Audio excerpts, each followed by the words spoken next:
Биздин негизги максатыбыз эмне болуп турат? Азыр могул жерде талкуу кылгандай адам укуктары. Адам укуктарын ар ким ар кандайча түшүнөт. Мыйзам деген бул чектөө эле эмес, урматтуу кесиптештер. Мыйзам деген бул укук берүү талаасы дагы. Биз мыйзам дегенде мыйзам менен чектеп атабыз деп атабыз, бирок укук берүү тараптарын эмнегедир көздүн бир бурчунда калтырып кетип атабыз. Кыргыз Республикасынын конституциясы, күчүндө турган конституциянын 23-чү беренесинде бүтүндөй адам укуктары жөнүндө кенен кесири талкууланган.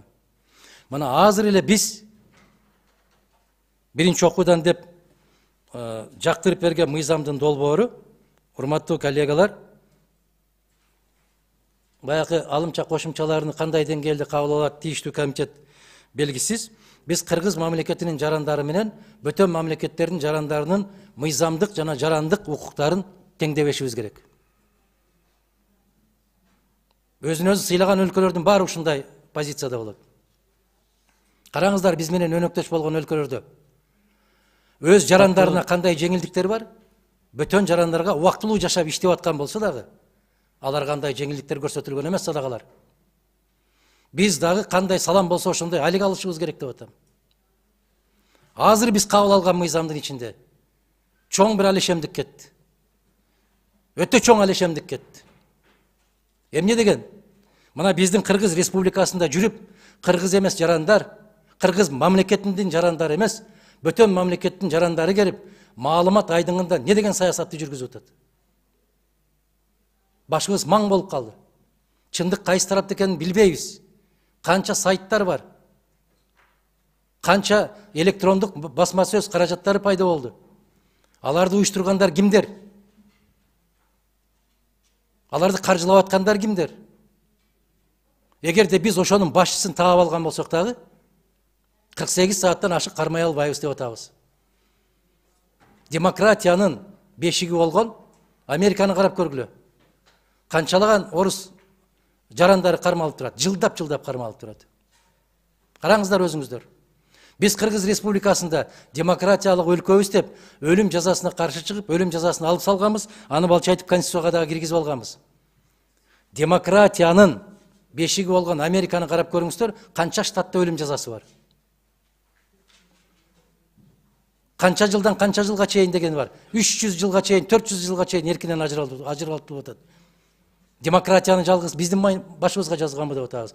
Биз бири-бирибизди маселени толук иликтебей туруп, бири-бирибиз менен ыркыраштырып койгондун натыйжасында мамлекетибиз жокко айланып баратат садагалар. Ошондон улам болгондо дагы азыр аткаруу бийлиги тарабынан 3 мыйзамды бириктирип, массалык маалымат каражаттары боюнча бир мыйзамды жаратуу боюнча ушундай концепциясы иштелип атыптыр. Ошонун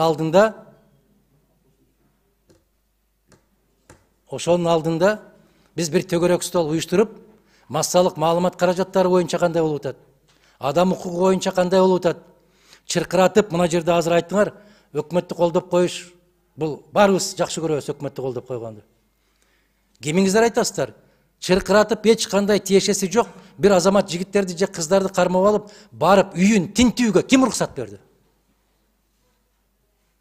Үйүн оодарып, бала чакасын көчөгө кугуп чыгып, үйүнүн баарын оодарып, сандыктарынан бери оодарып төккөнгө ким уруксат берди? Кайсы мыйзамда бар садагалар? Айткыла.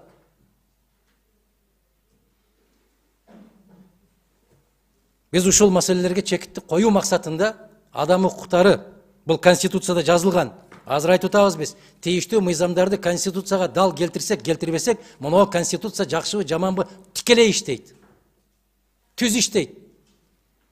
Эгерде ушул конституцияга каршы келген болсо, ал мыйзамдар иштебеш керек дагы, бул конституция иштеш керек.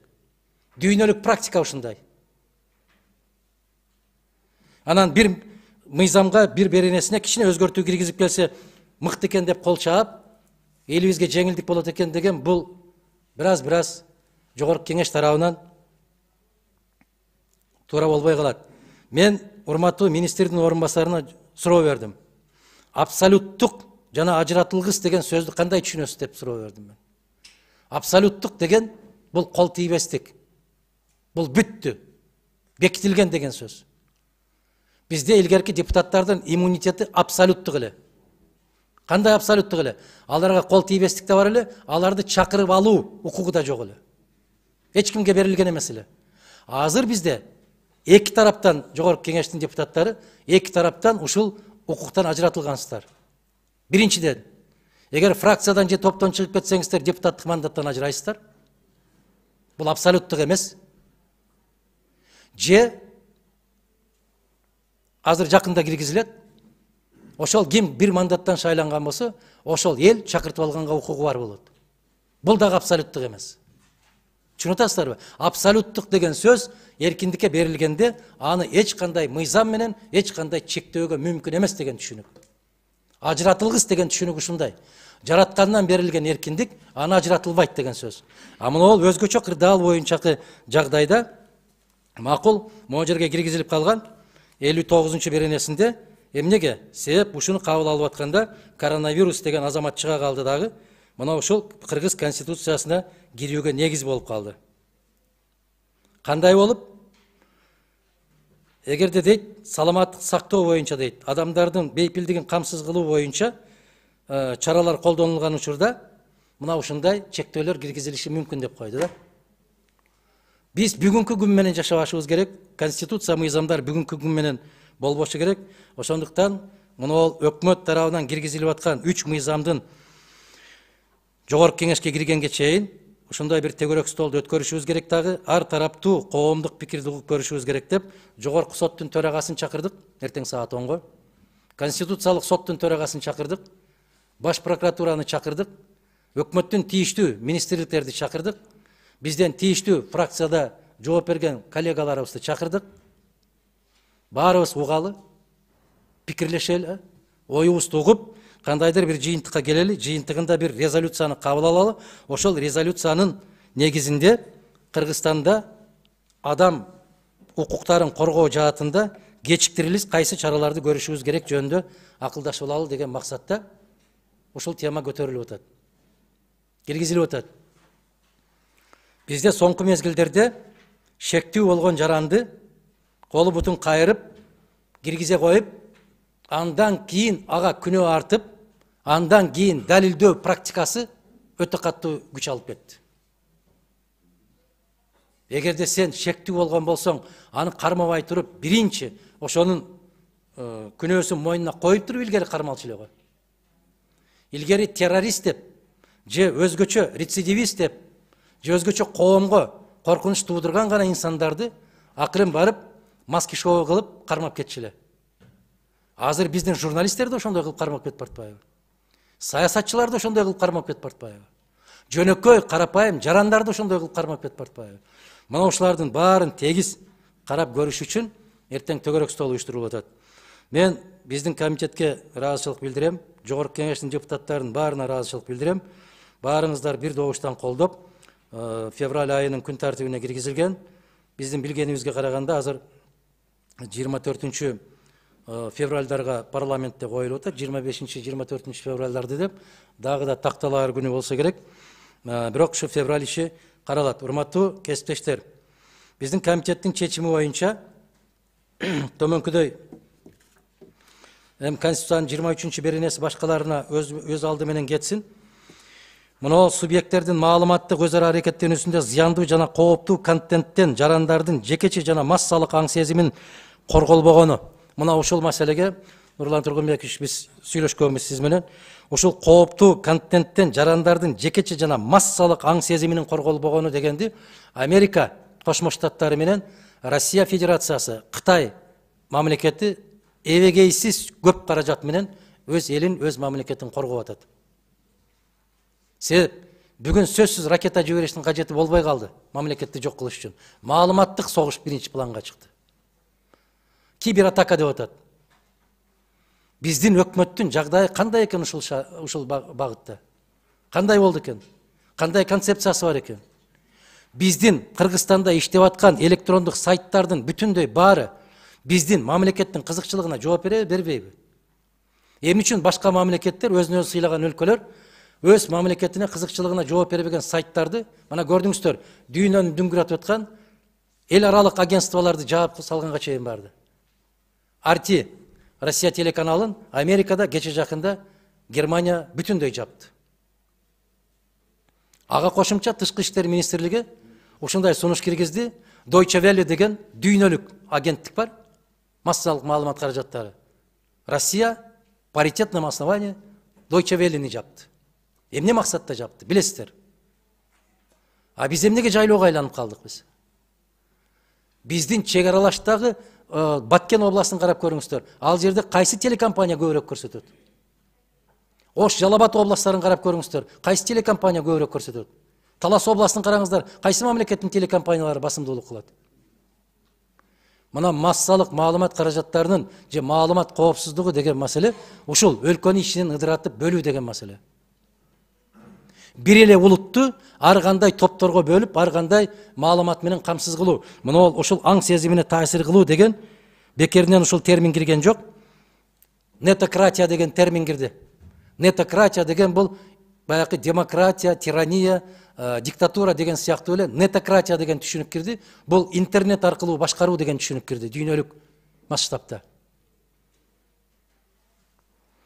Террористтик жана экстремисттик уюмдардын өкүлдөрү тарабынан интернет тармагынын колдонуучуларынын пикири менен манипуляция жасоо Кыргызстанда гүлдөп кетти.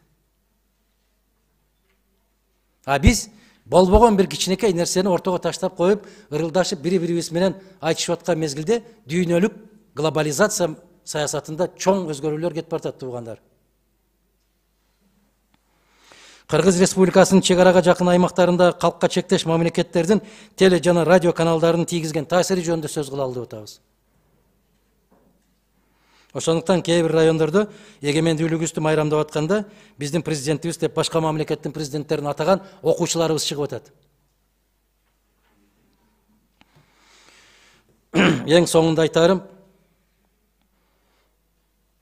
мына тиешелүү жоопкерчилик тармактык мыйзамдарда, кылмыш жаза кодексинде, укук бузуулар жөнүндөгү кодекстеринде жана башка аныкталгандыгын белгилей кетүү мындай бир абзел деп биздин комитетибиздин кортундусунда жазылып атат.